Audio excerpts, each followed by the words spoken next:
Ex-campeón mundial de boxeo venezolano Antonio Cermeño aguardo asesinato después que el aguardo secuestrado.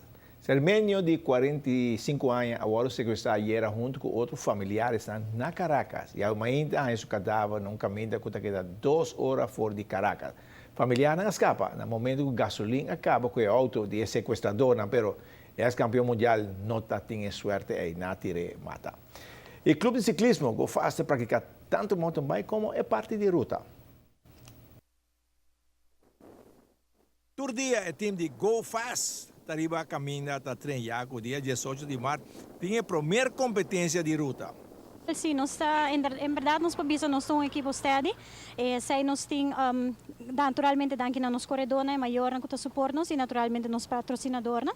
E em verdade, maneira que a doce de bisa nós está diariamente riba caminho da trem.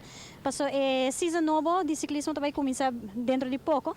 Ela start acaba na januário com a primeira carreira de mountain bike. A primeira carreira de ruta também hacia início oficial de temporada de dia 18 de março. E você, quanto corredor você tem dentro do seu time? Bom, agora que nós temos 10 corredores, aqui na presente nós temos 9, nosso corredor veterano está agora que foi e lamentavelmente não está conosco, mas nós temos 10 corredores, de qual 5 está muito de 5 para 18 anos e outro não está pessoa não está correndo de categoria na maior. Como você treina todo dia? Como você que tráfico com arriba caminho na bastante treino? Sim, é challenge todo dia para sair para bocas, correr bicicleta e por aí bocas Hinterberg. Mas dorco riba caminho aqui principalmente a Rashi Malmok, hopi ciclista e não está cana na pia, está mobilizar.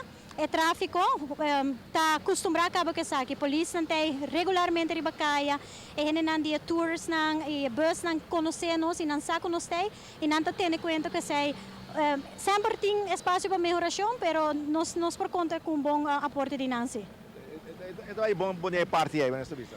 Tem ainda sim, é bom sempre por mim.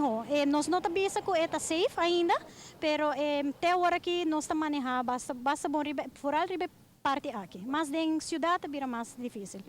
Você tem trainer que você não faz, um ajuda o outro? Bom, lo que nós temos conosco é campeão nacional de road bike, que é George Ventadal.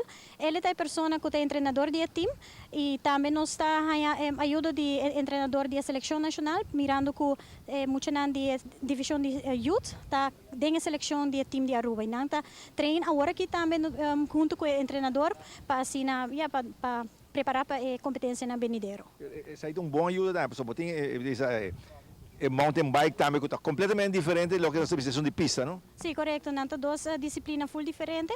Naturalmente, um está complementar o outro, pois nós está estimulado também para mover o mountain bike para treinar outra parte de curva e parte que é necessário para força, etc. Pero para a resistência, nós está riba caia, riba road bike, e nós está treinar turja domingo em grupo, e nós está com um grupo grande for de Price Mart e nós está por de 3-4 horas mais ou menos. Não somente riba bicicleta, pero normal, bastante física também, passou. Tem sua exigência, não? Sim, correto. Essa também é parte de treinamento. Nós está 2 dias para semana, está planeado para vai treinar em gym também. Cada atleta está fazendo riba sumir segundo seu schedule, pero essa também é parte de nosso programa, seguro que sim. A organização de vocês por exemplo que faz bom treino de disciplinado, coisas que na ordem manejo bastante deseja. Corretamente, é bom que nós temos atleta que gosta de deporte, que estima o deporte e não está se passou não está gosta não está sentindo mesmo obrigado de estar em bicicleta, não está se com paixão. Então se está assim tudo coisa é mais fácil para percurar que tu gente está mantendo a mesma treino e seguir para progressar.